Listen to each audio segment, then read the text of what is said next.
পবিত্র কাবা ঘরে চাবি সংরক্ষণের দায়িত্ব পেলেন ৭৮ বছর বয়সী শাইখ আব্দুল ওয়াহাব আল শাইবি। আনুষ্ঠানিকভাবে পবিত্র কাবা ঘরে চাবি সংরক্ষণের দায়িত্ব পেয়েছেন বিশ্বনবীর বিখ্যাত সাহাবী হযরত উসমান বিন তালহার ১১০তম উত্তরসূরি শাইখ আব্দুল ওয়াহাব বিন জাইন আল আবিদিন আল শাইবি। বর্তমানে শাইবির বয়স ৭৮। গত সোমবার আনুষ্ঠানিকভাবে শাইবির হাতে চাবির দায়িত্ব তুলে দেওয়া হয়।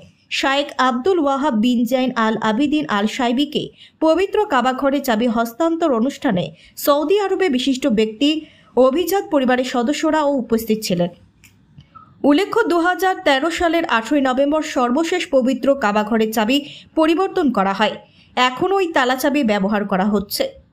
পবিত্র কাবা ঘরে চাবি সংরক্ষণের দায়িত্ব পেলেন ৭৮ বছর বয়সী শাইখ আব্দুল ওয়াহাব আল শাইবি। আনুষ্ঠানিকভাবে পবিত্র কাবা ঘরে চাবি সংরক্ষণের দায়িত্ব পেয়েছেন বিশ্বনবীর বিখ্যাত সাহাবী হযরত উসমান বিন তালহার ১১০তম উত্তরসূরি শাইখ আব্দুল ওয়াহাব বিন জাইন আল আবিদিন আল শাইবি। বর্তমানে শাইবির বয়স ৭৮। গত সোমবার আনুষ্ঠানিকভাবে শাইবির হাতে চাবির দায়িত্ব তুলে দেওয়া হয়। শাইখ আব্দুল ওয়াহাব বিন জাইন আল আবিদিন আল শাইবিকে পবিত্র কাবা ঘরে চাবি হস্তান্তর অনুষ্ঠানে সৌদি আরবে বিশিষ্ট ব্যক্তি, অভিজাত পরিবারের সদস্যরাও উপস্থিত ছিলেন।